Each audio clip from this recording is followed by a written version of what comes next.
Yo guys, ketika kalian punya ruangan segede gini, nyari TV itu bukan suatu hal yang mudah. Mau nggak mau, emang harus gede sekalian kalau mau bisa kelihatan dari berbagai angle dalam rumah serta dari ujung-ujung ruangan. Hari ini gue lagi nyobain TV Sony Bravia X80K yang 75 inch. Nggak cuma gede, TV ini bisa kasih gue teknologi dasar yang gue cari dari sebuah TV serta value added services yang pas untuk kegunaan gue dalam bentuk Google TV. Yuk kita bahas experience gue menggunakan TV ini selama 2 minggu. Seperti biasa, sebelum mulai jangan lupa subscribe, like videonya atau dislike di akhir video nanti supaya bisa membantu algoritma YouTube K2G supaya makin top. Let's go!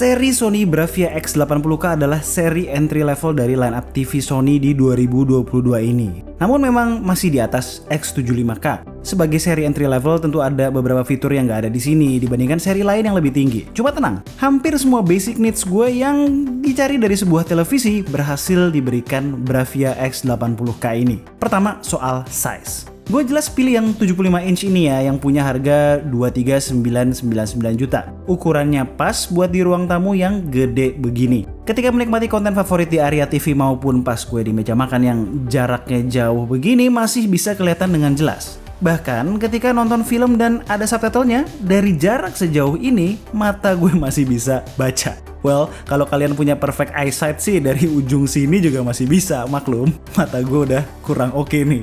Yang mesti diingat ketika membeli TV segede gini, pastikan space ruangan dan meja TV-nya muat ya. Jangan kayak gue nih, TV nyampe, meja TV-nya ternyata kurang gede karena tipe kaki standar bench type gini. Terpaksa tuker pakai meja lain untuk sementara. Desain TV-nya minimalis dengan mayoritas material polikarbonat. Frame layarnya cukup tipis ketika dilihat dari viewing distance kita, tapi dari dekat memang nggak kelihatan tipis-tipis banget. Intinya sih nggak ada yang wah secara desain, secara ya entry level kan. Bagian belakang TV-nya punya desain dengan motif kotak-kotak, di mana di tengahnya ada VESA wall mount. Di sebelah kanan ada ports yang terdiri dari 2 USB 3 port, digital optical audio out, composite video in, 4 HDMI ports, 1 Ethernet port, RS232C port, 1 IR input, dan port antena atau cable TV. Yang gue notice nggak ada adalah line out audio analog. Lalu HDMI-nya masih yang 2.0B, belum yang 2.1. Untungnya masih bisa pakai eARC, bisa output Dolby Atmos dan DTS:X ke receiver lain nih. Nah, sekarang kita ngomongin experience TV-nya. Gue nggak perlu lah ya kasih tunjuk setup-nya. Standar Smart TV berbasis Android kok. Di awal kita ada pilihan mau setup TV-nya sebagai TV biasa atau Google TV ya. Jelas dong gue pilih Google TV. Ini dia home screen-nya. Oke, gue rada norak nih. Udah sering gue nyobain Android TV dan baru sekali ini nyobain Google TV. Bingung bedanya apa? Tampilan dan konsep penyajian konten. Gini kan biasanya TV manufacturer punya custom UI sendiri yang ditaruh di atas Android TV base-nya kan. Nah, Google TV ini adalah custom UI Android TV yang didevelop oleh Google langsung. Di Google TV 10.0 ini semuanya beroperasi dengan konten sebagai main drivernya. Dengan kemampuan AI yang dimiliki Google, kita diberikan rekomendasi-rekomendasi konten dari streaming services yang kita berlangganan. Dan ini nggak cuma online streaming services loh ya. Kalau kalian kayak gue yang punya langganan cable TV kayak First Media gini, program-program dari FM juga menjadi bagian dari home screen ini. Keren. Seolah seluruh konten provider itu menjadi satu dengan Bravia X80K menyajikan entertainment. Nah, beda kan sama Android TV yang basis tampilannya cuma sekedar dari app. Karena tetap berbasis Android TV, kita tetap bisa menikmati app dari Play Store, Chromecast yang udah integrated, memanfaatkan Google Assistant, dan dapat terhubung dengan smart devices lain dalam rumah. Untuk voice ini selain melalui remote, ada juga hands-free voice search dan control dari Sony. Nggak cuma Chromecast, AirPlay dan HomeKit pun tersedia bagi pengguna produk Apple. Next, panelnya gimana nih? Seperti kalian lihat, area TV gue kan L-shape gitu ya, ada sofa yang secara angle nggak segaris dengan TV. Ini adalah salah satu keunggulan dari Bravia X80K. Viewing angle yang luas. Dari pojok sofa sebelah sini yang notabene udah nyamping banget pun nggak ada degradasi gambar yang signifikan. Ini guna banget ya kalau lagi nonton rame-rame, nobar misalnya, atau lagi main game rame-rame. Jadi ya nggak harus di depan TV banget posisi kita. Layarnya punya resolusi 4K mengandalkan teknologi Triluminous Pro Display yang intinya meningkatkan color coverage sehingga mampu memberikan warna yang kaya dan terlihat natural.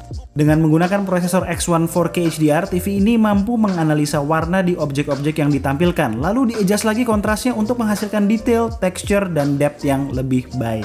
Prosesor ini juga punya fitur 4K X Reality Pro yang bisa upscaling konten apapun yang belum 4K seperti film-film dari cable TV gue misalnya ke resolusi 4K. Dengan algoritma sharpening dan noise reduction-nya, konten low definition jadi terlihat cukup bagus ketika ditayangkan di TV 4K ini. Selain itu, Bravia X80K juga mendukung HDR10, HLG, dan Dolby Vision. Walaupun begitu, sayangnya X80K masih menggunakan teknologi Direct LED untuk pencahayaannya, belum seperti seri lebih tingginya yang udah Mini LED. Kekurangan teknologi ini adalah maximum brightness yang lebih rendah, lalu light accuracy yang kurang oke. Ketika dipakai nonton, shadows yang seharusnya hitam akan terlihat sedikit keabuan. Ketiadaan local dimming dan kontras rasio yang rendah juga berkontribusi. So, walaupun bisa HDR dan Dolby Vision, memang experience-nya belum maksimal.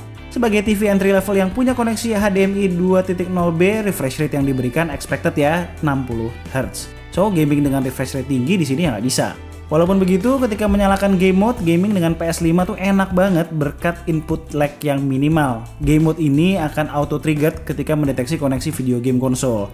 Kalau game mode-nya dimatiin, masih bisa main game yang nggak terlalu butuh reaksi cepat. Terakhir, soal audio, X80K seperti layaknya entry level TV mampu memberikan experience audio yang oke untuk segmentasinya.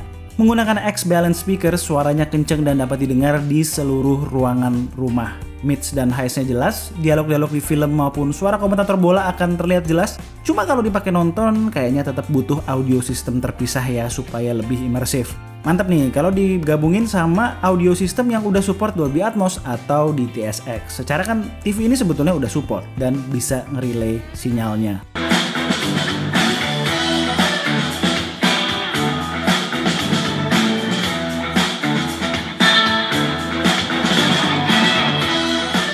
Terus klik like dan dislike di akhir video untuk membantu channel kami bersaing di tengah algoritma YouTube yang makin kemari makin bikin kepala pusing.